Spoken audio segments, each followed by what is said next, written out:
আল্লাহ রাব্বুল আলামিন বলেন, কুল আতিউল্লাহা ওয়ার রাসূল ফাইন তাওয়াল্লাউ ফাইন্নাল্লাহা লা ইউহিব্বুল কাফিরিন।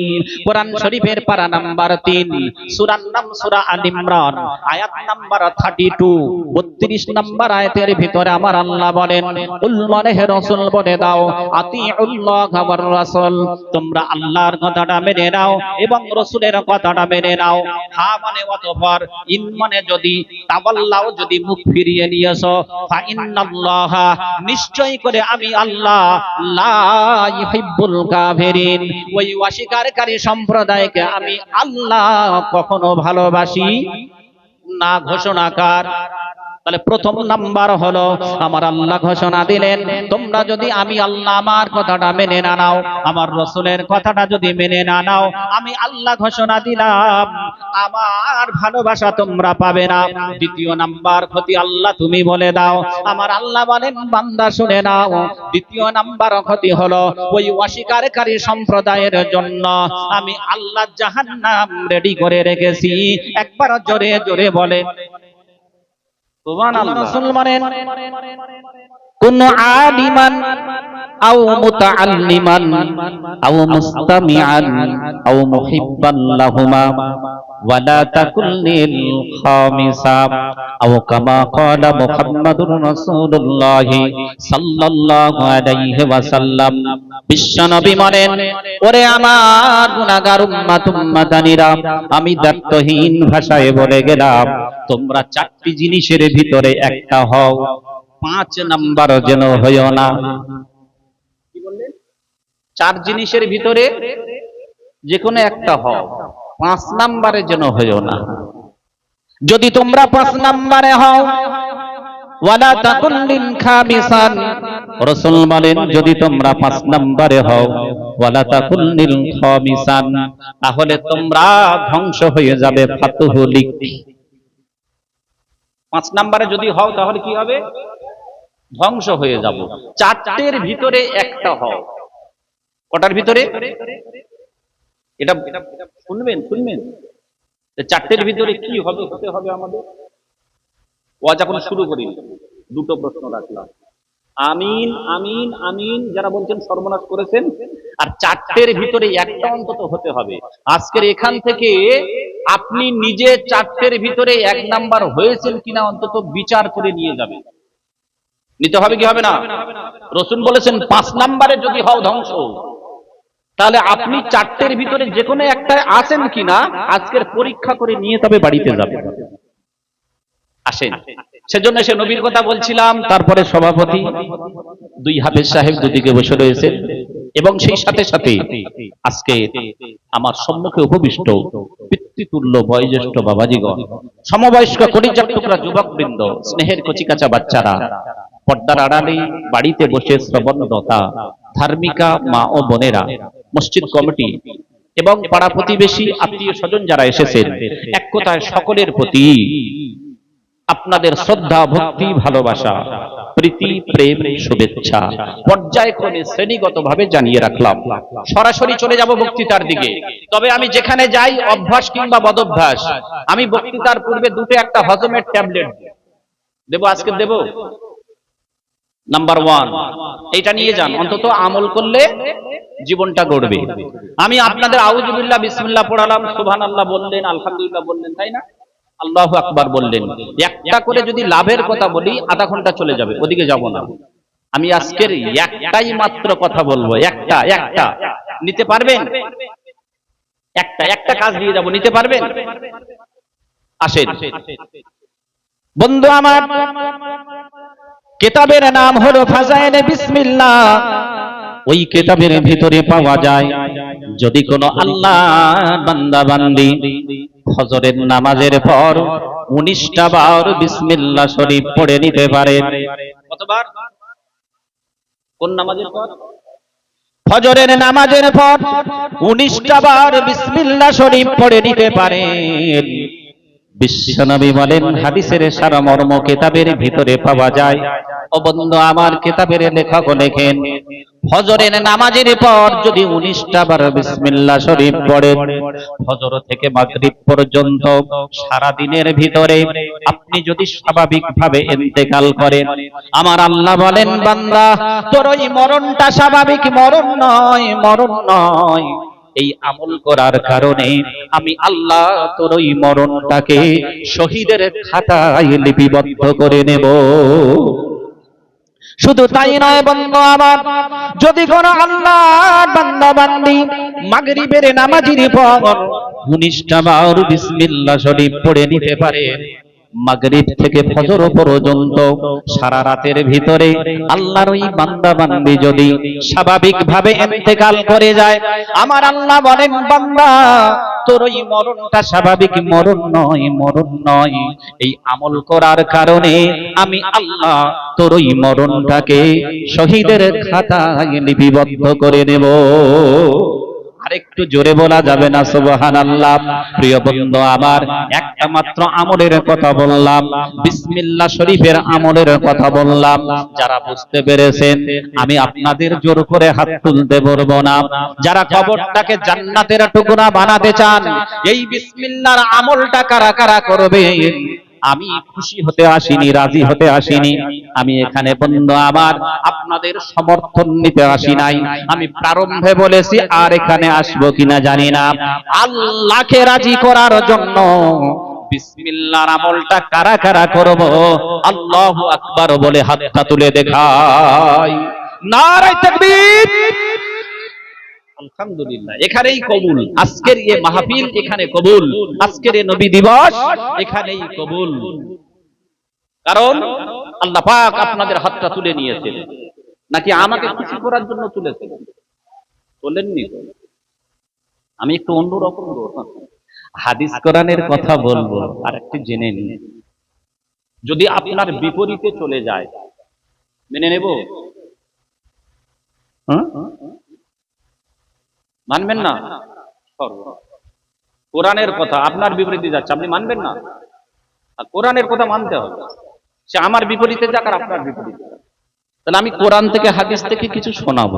যদি আপনার বিপরীতে যায়, আপনাকে মানতেই হবে। তাহলে আপনাকে কি করতে হবে? তাহলে আমার বিপরীতে আল্লাহর কোরআন যাচ্ছে, মানে আমাকে পরিবর্তন হতে হবে, তাই তো নাকি? আল্লাহর কোরআন এবং হাদিস থেকে কিছু শোনাবো নাকি অন্যদিকে যাব? বলেন, হাদিস কোরআন থেকে শোনাবো তো নাকি? কোরআন থেকে শুনবেন তো নাকি? যাক আলহামদুলিল্লাহ। আল্লাহ গো, আমি কোরআন থেকে কিছু শোনাবো বলেছি, শোনানোর ক্ষমতা আমার নাই। আল্লাহ, তোমার বান্দারা কোরআনের পাখি সেজে আমার মতো গুনাহগারের সম্মুখে বসেছে কোরআন থেকে কিছু শোনার জন্য।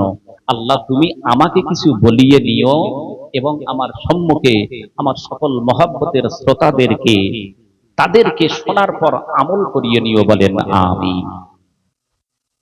আসেন, একটা আমলের কথা বললাম, সকলে হাত তুললেন, তবে আমি পরীক্ষা করব। বুঝতে পারবেন আমি কি জিনিস, একটু সময় দেন। এখন বুঝতে পারেননি হয়তো, সকলে হাত তুলেছেন, একটু পরীক্ষা হবে। কারণ পরীক্ষার সিস্টেম চালু করেছেন আল্লাহ। কে চালু করেছেন? আমি চালু করিনি, আল্লাহ চালু করেছেন। আমার আল্লাহ বলছেন, ওয়ালা নাবলুওয়ান্নাকুম বিশাইইম মিনাল খাউফ ওয়াল জু' ওয়া নাকসিম মিনাল আমওয়ালি ওয়াল আনফুসি ওয়াস সামারাত ওয়াবাশশিরিস সাবিরিন। যদি বলেন হুজুর, what is the documents? The documents is the holy Quran. কোথায় রয়েছে? কোরআন শরীফের পারা নাম্বার 2, সূরার নাম সূরাতুল বাকারা, আয়াত নাম্বার 155। মানে কত? 155 নাম্বার আয়াত। আল্লাহ বলছেন, ওয়ালা নাবলুওয়ান্নাকুম। আয়াতের তাফসীর করার সময় নাই, আমি দলিল দিতে চাচ্ছি। ওয়ালা নাবলুওয়ান্নাকুম, আল্লাহ বলছেন আমি অবশ্যই অবশ্যই করে তোমাদেরকে দুনিয়ায় পাঠিয়েছি, পরীক্ষা করবই। পরীক্ষার সিস্টেম কে চালু করেছে? আল্লাহ। দলিল দিতে চাইলাম, আয়াতের তাফসীর করার সময় নেই, আমি অন্যদিকে যাব। এজন্য আমিও মাঝে মাঝে একটু পরীক্ষা করব। কেমন শ্রোতা আপনারা? আসেন প্রিয় বন্ধুরা, একটা আমলের কথা জানানোর পর এবার বলেন, আমরা যতক্ষণ শুনবো ওয়াজ আর আমল দুটোকে এক জায়গায় করবে ইনশাআল্লাহ? ওয়াজ আর আমল দুটোকে এক জায়গায় করবে ইনশাআল্লাহ?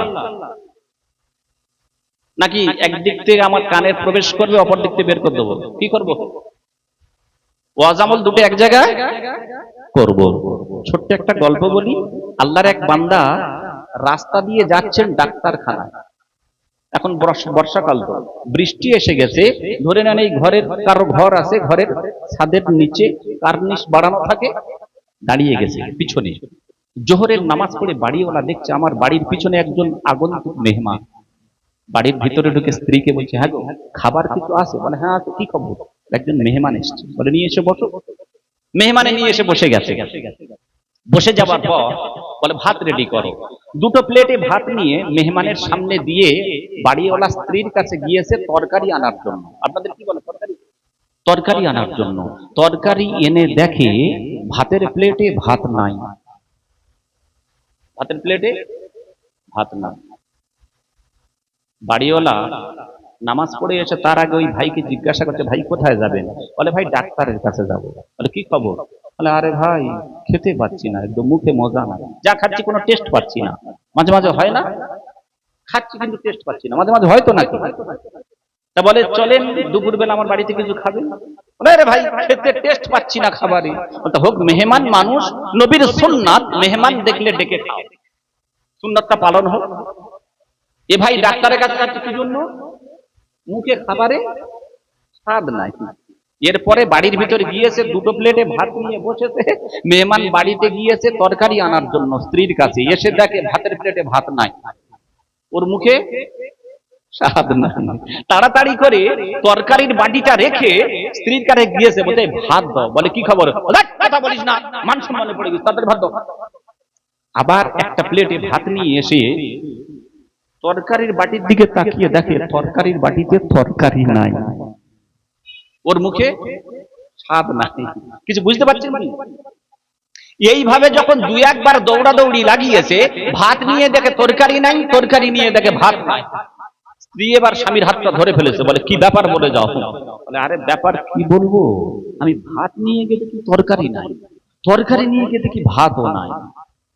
স্ত্রী বলে সর্বনাশ, দুপুর বেলা কোত্থেকে পেটুক ধরে নিয়ে এসছো, আমরা দুই স্বামী স্ত্রীর রান্না এক পেটুক মেরে দিয়েছে।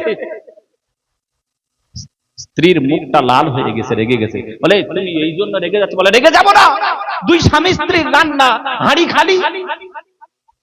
বলে তোমার রাগের কারণ হলো যে তোমার ভাতের হাঁড়ি খালি, তরকারির হাঁড়ি খালি, তাই তো এই জন্য রাগ। বলে অবশ্যই রাগ। বলে আমার কিন্তু ব্রেনটা অন্যদিকে যাচ্ছে, আমার এক জায়গায় বিশাল একটা আফসোস হচ্ছে। বলে কি? বলে আমার আফসোসটা হলো তোমার রাগ ভাতের হাঁড়ি ভাত নাই, তরকারির হাঁড়ি তরকারি নাই। বলে আমার আফসোসটা হলো আমি বেটা ভাত আর তরকারি দুটোকে এক জায়গায় করতে পারি নাই। এটা নিয়ে দেখে ওটা শেষ। ওর আফসোসটা কি? ভাত আর তরকারি দুটোকে এক জায়গায় করতে পারে নাই। গল্প বলার উদ্দেশ্য হলো, হ্যাঁ আমি বিনা কারণে কিছু বলি না প্রিয় বন্ধু আমার। Without cause can not effect, কারণ ছাড়া কোনো কার্য হয় না। এই গল্পটা বলার উদ্দেশ্য হলো শিক্ষণীয় গল্প। আমার বড় আফসোস হলো এটাই, আমি সানোয়ার ব্যক্তিগত আফসোস, বর্তমান সময়ে আমরা কি বক্তা কি শ্রোতা, ওয়াজ আর আমল দুটোকে এক জায়গায় করতে পারি নাই, এই জন্য তো মার খাচ্ছি। অনুরোধ রাখলাম বক্তৃতার প্রারম্ভে, ওয়াজ আর আমল দুটোকে এক জায়গায় করবো ইনশাআল্লাহ। সকলে বলেন ইনশাআল্লাহ। আল্লাহকে জিজ্ঞাসা করি, শুরু হচ্ছে, আল্লাহকে জিজ্ঞাসা করি, আল্লাহ তোমার বান্দারা কথা দিল ওয়াজ আর আমল দুটোকে এক জায়গায় করব, আল্লাহ কি করতে হবে বলে দাও। কাকে জিজ্ঞাসা করছি? আল্লাহ বলছেন আমার কোরআনটা খুলে দেখে নাও।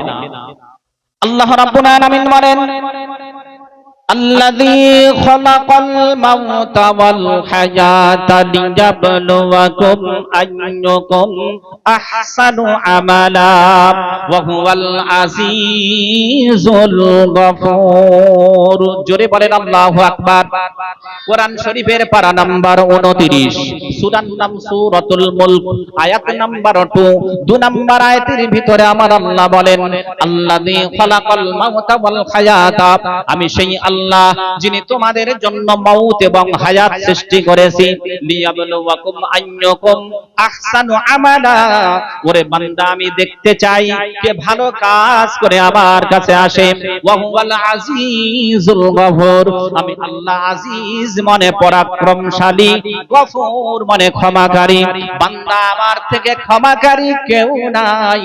ও বান্দা তোমাদের গুনাহ যদি হয়ে যায়, একমাত্র ক্ষমাকারী হলাম আমি আল্লাহ। একবার জোরে জোরে বলেন সুবহানাল্লাহ। আল্লাহ ঘোষণা দিচ্ছেন, ওয়াজ আর আমল যদি এক জায়গায় করতে চাও, আল্লাহ ঘোষণা দিচ্ছেন, আমি শোনাচ্ছি। আল্লাহ যেন বলছেন আমার বান্দা সানোয়ার কোরআন থেকে যেটা বলছে শোনো, হায়াত আর মউতের মাঝখানে যে সময়টুকু আছে একটু ভালো কাজ করে। কি কাজ? ভালো কাজ। আল্লাহ বলছেন যেটা যে খারাপ কাজে আঞ্জাম দিও না, কম হলেও ভালো কাজ করে এসো। কি কাজ? ভালো কাজ করে এসো। আমি আল্লাহ হলাম ক্ষমাকারী, আমি আল্লাহ হলাম পরাক্রমশালী। একমাত্র ক্ষমাকারী কে? আল্লাহ। আল্লাহ ছাড়া ক্ষমাকারী কেউ আছে? প্রিয় বন্ধু আমার, পৃথিবীতে কেউ গুনাহ ক্ষমা করতে পারবে না। আমার আল্লাহ এমন রহমানুর রহিম, আমার আল্লাহ এমন দয়ালু রে বান্দা। আল্লাহর বান্দারা শুনে না, আমার আল্লাহ বলেন যেন বোঝাতে যাচ্ছেন, ওরে আমার বান্দা বান্দি তোমরা শুনে নাও, আমি আল্লাহ দায়িত্বহীন ভাষায় বলে গেলাম, তোমাদের গুনাহ যদি হয়, তোমাদের গুনাহ যদি হয় পাহাড়ের পরিমাণ, আমার আল্লাহ যেন বোঝাতে চাইলেন বান্দা শুনে নাও, আমার দয়া আমার ক্ষমা হলো আকাশের পরিমাণ। আল্লাহ যেন বোঝাতে যাচ্ছেন বান্দা তোমাদের গুনাহ যদি হয় খাল বিল পুকুরের পানির সমান, আমার আল্লাহ বলেন বান্দা তোমরা আমার রহমতের নিরাশ হইও না, আমি আল্লাহ আমার দয়া আমার ক্ষমা হলো সাগরের পানির পরিমাণ। নিরাশ হইও না বান্দা। আজকের কোরআন থেকে শুনছো, ভুল করে ফেলেছো, নিরাশ হইও না। যত পাহাড় পরিমাণ গুনাহ হোক, যত তোমাদের পুকুরের পানির পরিমাণ গুনাহ হোক, আমি আল্লাহ আমার দয়া আমার ক্ষমা হলো সাগরের পরিমাণ, আমার ক্ষমা হলো আকাশের পরিমাণ, যার কোনো সীমা নাই। না কোন বৈজ্ঞানিক বলতে পেরেছে যে আকাশ এত বড়? বলতে পেরেছে? ভবিষ্যতে পারবে না, সম্ভব নয়। প্রিয় বন্ধু আমার, এইবার আল্লাহকে জিজ্ঞাসা করি, আল্লাহ তুমি বললে ভালো কাজ করে এসো, খারাপ কাজ করো না, কম হলেও ভালো কাজ। কে বললো? আল্লাহ। আচ্ছা ভালো কাজ করব আল্লাহ নিজের ইচ্ছা মতো? কাকে জিজ্ঞাসা করছেন? আল্লাহকে। আল্লাহ বলছেন না, নিজের ইচ্ছা মতো নয়, ভালো কাজ করার জন্য আমি একটা গাইড বুক দিয়েছি। তার নাম কি? আল কোরআন। একটা গাইড ম্যান দিয়েছি, তার নাম কি? মুহাম্মদ রাসূলুল্লাহ সাল্লাল্লাহু আলাইহি ওয়াসাল্লাম। আলহামদুলিল্লাহ, খুব ভালো শ্রোতা আমি পেয়েছি।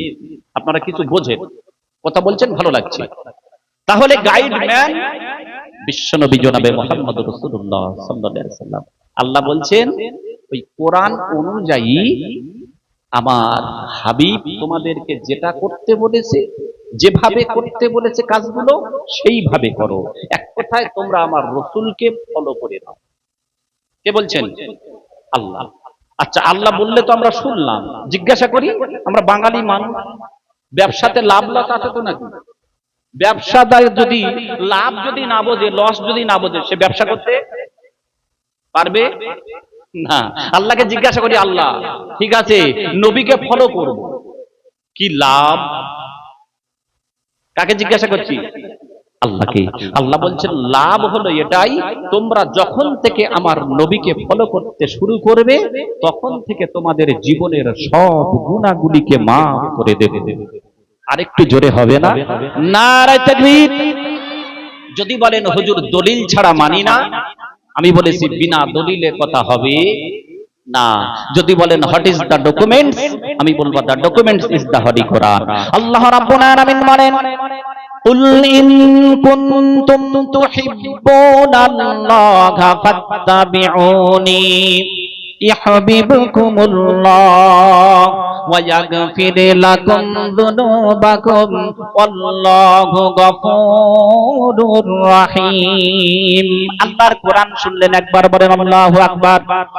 কোরআন শরীফের পারা নাম্বার 3, সূরার নাম সূরা আল ইমরান, আয়াত নাম্বার 31, 31 নাম্বার আয়াতের ভিতর আমার আল্লাহ বলেন, কুল মানে হে রাসূল বলে দাও, ইন হলো আরবি গ্রামার শর্তিয়া, বাংলা মানে হলো যদি, কুনতুম তুহিব্বুনাল্লাহ তোমরা যদি আমি আল্লাহ আমার ভালোবাসা পেতে চাও, ফাত্তাবিউনি আমার রাসূলকে তোমরা অনুকরণ করে নাও, ইউহিব্বুকুমুল্লাহ আমি আল্লাহ তোমাদেরকে ভালোবাসবো। একবার জোরে বলেন, আল্লাহ তোমার ভালোবাসা পাবো আর কি পাবো বলে দাও।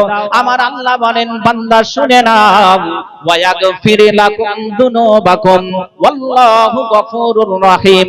আমি আল্লাহ ঘোষণা দিলাম, তোমরা যখন থেকে আমার রাসূলকে অনুসরণ করা শুরু করবে, তখন থেকে জীবনের সব গুনাহগুলিকে ক্ষমা করে দেব।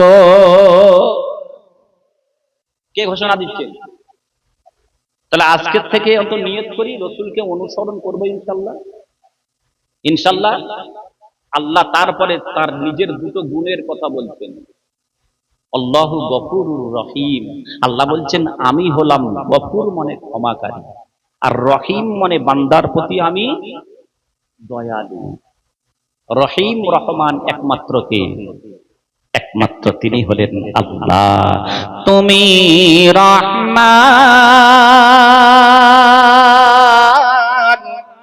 তুমি মেহেরবান, তোমারি করুণায় ঘেরা সারা দুনিয়া, আর বোঝেও বোঝে না যেন তোমার বান্দারা। তাই না?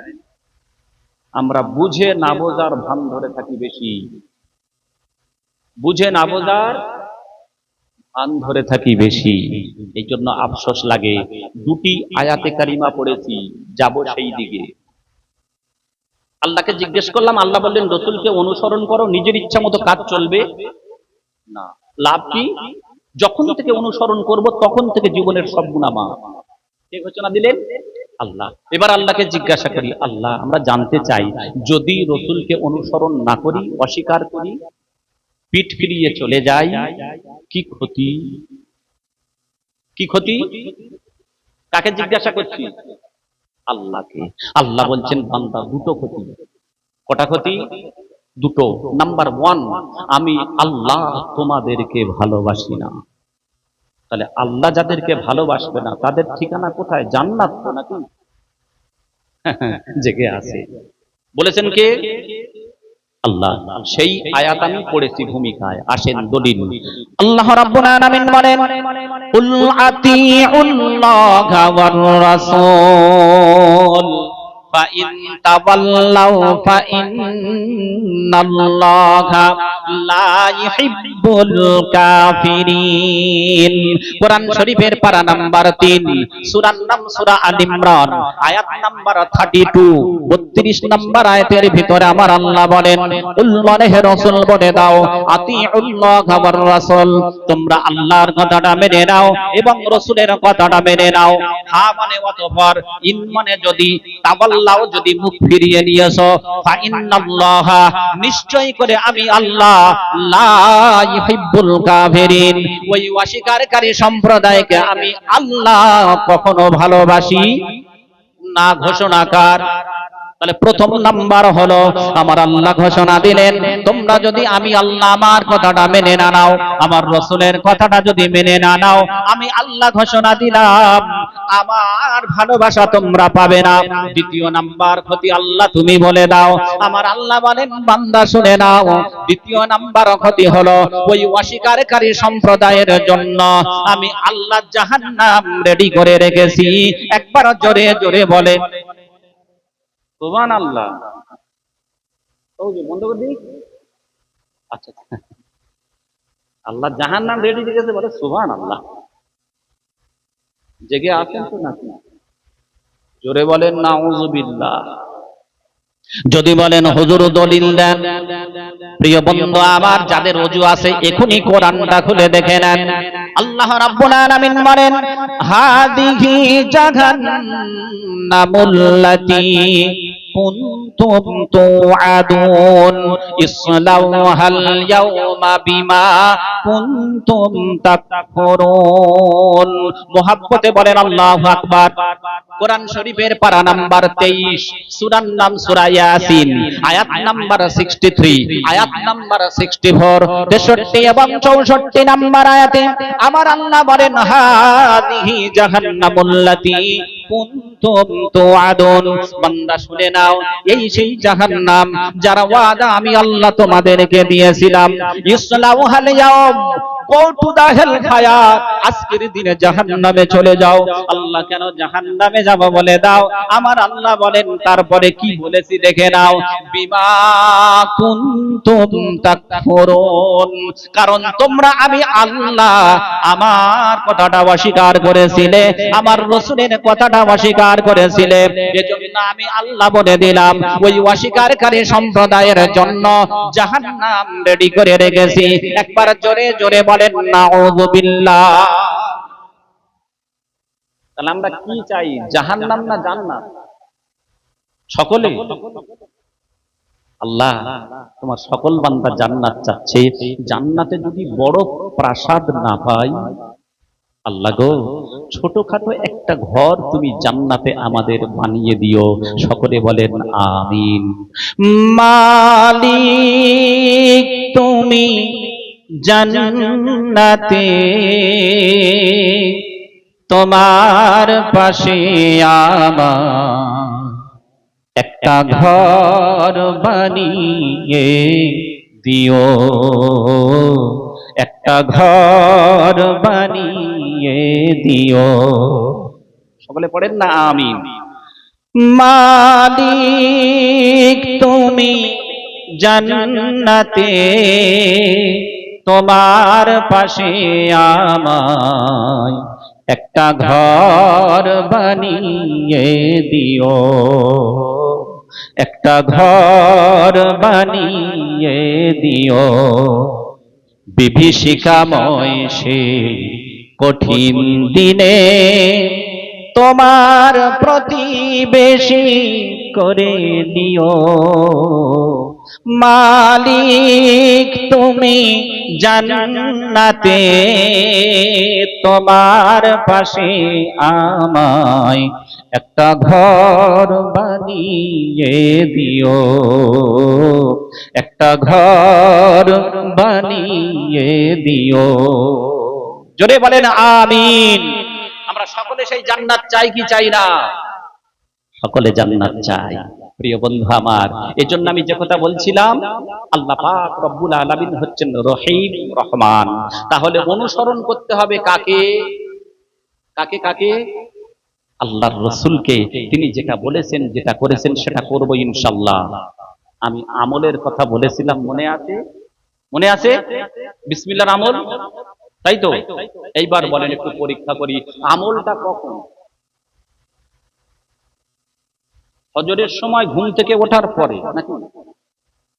কিসের পরে? নামাজের পরে। আর মাগরিবের সময়? নামাজের পরে। সকলে হাত তুলেছেন, মানে আমি বুঝতে পারছি যারা বসেছেন 5 ওয়াক্ত নামাজি সকলে নাকি? সকলে 5 ওয়াক্ত নামাজি তো? এই কথা বলেন। তাহলে হাত তুলেছেন, আমি বলেছি আল্লাহকে খুশি করার জন্য। হ্যাঁ গো, কাকে খুশি করার জন্য হাত তুলেছেন? আমি যা দেখলাম আমাকে খুশি করার জন্য হাত তুলেছে। আমলটা হলো নামাজের পর। যারা ফজরের নামাজ পড়েনি আমল করবে, তারা করবে। আর কি বললেন? জান্নাতে যেতে চাই, তাই তো? কোথায় যেতে চাই গো? জান্নাতে যেতে চাই। আল্লাহ রাসূল বলছেন, আল্লাহ পাক নিজে কোরআনুল কারীমে বলছেন, বেনামাজি জান্নাতে যাবে। নাটা বলতে বড় কষ্ট হচ্ছে। এখানে সব জান্নাতে যাও বলে বসেছে, আর বেনামাজি জান্নাতে যাবে। কি হবে এবার বলেন, আপনারাই বিচার করেন। নামাজের পর ছাড়া বিসমিল্লাহর আমল হবে না, আর জান্নাতে যেতে গেলে নামাজি ছাড়া হবে না। আমরা যারা নামাজ এখনো পড়ি না, আমরা কারা? ইস, আপনি দাবি করছেন মুসলমান, আপনি অনেকে বুকে হাত মেরে বলে বলে বলে এই নামাজ আমি পড়িনি তাতে কি আছে, আমার ঈমান অনেক বড়। ও নামাজ পড়ে দেখ দিন কত রকম খারাপ কাজ করে, ও নামাজ পড়ে তাতে কি আছে, ওর থেকে ঈমান আমার দোষ। আমার এলাকায় বলে, এদিকে বলে কি জানি না, এদিকে বলে সব জায়গায়। ও নামাজ পড়ে না, আল্লাহ বলবে এই নামাজি এখন বস, বেনামাজি এসছে, ওকে আগে জান্নাতে ঘুরিয়ে আনি নাকি? জাহান্নামের টুকরা তুমি। তার আগে আপনি দেখেন আপনার মুসলমানের খাতায় নামটা আছে কিনা, মুসলমানের খাতায় নামটা আছে কিনা। আপনি বড় বলছেন আমি ওর থেকে ঈমান হই। এক ইমাম বলছে তোমার ঈমান নাই, তুমি বেঈমান। কে বলছে? আমি বলছি না, আমি বললে তো রেগে যাবে যে নামাজ পড়ে না বেঈমান, আমি বললে রেগে যাবে। একটা ইমাম বলছেন। আমরা 4 ইমামকে মানি সঠিক। কটা ইমাম সঠিক? ইমামে আজম আবু হানিফা রাহমাতুল্লাহ আলাইহি, ইমাম শাফি রাহমাতুল্লাহ আলাইহি, ইমাম আহমদ ইবনে হাম্বল রাহমাতুল্লাহ আলাইহি, ইমাম মালিক রাহমাতুল্লাহ আলাইহি। 4 ইমাম হলেন সঠিক, কিন্তু আমরা মাসলাক মানি একটা ইমামের। মাসলাক মানি, তিনি হলেন ইমামে আজম আবু হানিফা। নাকি আপনারা অন্য ইমামের মানেন? ইমামে আজম আবু হানিফা। কিন্তু 4 ইমাম সঠিক, 4 মাযহাব সঠিক। হ্যাঁ, এবার আপনাদের উত্তরে আসেন। আল্লাহ রাসূল বলেন মান তারাকা সালাতাম মুতাআম্মিদান ফাকাদ কাফারু আও কামা ক্বালা মুহাম্মাদুর রাসূলুল্লাহ সাল্লাল্লাহু আলাইহি ওয়াসাল্লাম। বিশ্বনবী বলেন মান তারাকা সালাতাম মুতাআম্মিদান, যে ব্যক্তি ইচ্ছাকৃতভাবে নামাজটা ছেড়ে দিল। ভালো করে বাংলা শুনবেন। যে ব্যক্তি ইচ্ছাকৃতভাবে নামাজটা ছেড়ে দিল, নামাজটা কাজা করলো, ফাকাদ কাফার, সে কুফরি করলো। এক ইমাম বলেছেন, ইমাম শাফি রাহমাতুল্লাহ আলাইহি, তিনি বলছেন বিশ্ব নবীর এই হাদিসের সারমর্ম অনুযায়ী বেনামাজি যদি ইচ্ছা করে নামাজটা ছেড়ে দেয়, বেনামাজি ইচ্ছা করে যদি নামাজ ছেড়ে দেয়, শর্ত হলো এটাই, ইচ্ছা করে যদি নামাজটা ছেড়ে দেয়, ইমাম শাফি বলছেন সে মুসলমান নয়, মুসলমান নয়, বেঈমান, বেঈমান, বেঈমান। কার সঙ্গে মিলে যাচ্ছে আমি বুঝতে পারছি না, আপনারা মিলিয়ে না। তাহলে মুসলমানের খাতা তার একরকম নাম থাকছে না। ইমামে আজম আবু হানিফা বলছেন না না, একেবারে বেঈমান বলা যাবে না, অস্বীকার করলে বেঈমান হবে, নামাজ পড়ে তবে বড় কুফরি করলো। কিন্তু আমি বোঝাতে চাইলাম, একটা ইমাম বলছেন না, ডাইরেক্ট রাসূল বলেছেন মান তারাকা সালাতাম মুতাআম্মিদান ফাকাদ কাফার। আমি আর হাদিসের ব্যাখ্যা করব না, ডাইরেক্ট রাসূল যখন হাদিস বলেছে, হাদিসের তরজমা, হাদিসের মানে অনুযায়ী যে ইচ্ছাকৃত নামাজ কাজা করলো সে কাফের। আমি ওই ইমামের শুধু একটু দলিল দিতে চাইলাম, আপনার নামটা ইমানদারের খাতায় আছে, জান্নাতে যাবে বলে বসে আছে। কমসে কম নামাজটা পড়বো ইনশাআল্লাহ, ইনশাআল্লাহ। দেখি এখনো কারা কারা পড়বে না, দেখি মানে সকলে পড়বে, তাই তো? যাই হোক, আমার মিশন মোটামুটি সফল। মিশন মানে কি? আমার কাজ, আমার কাজ সফল, আমি দিতে এসেছি।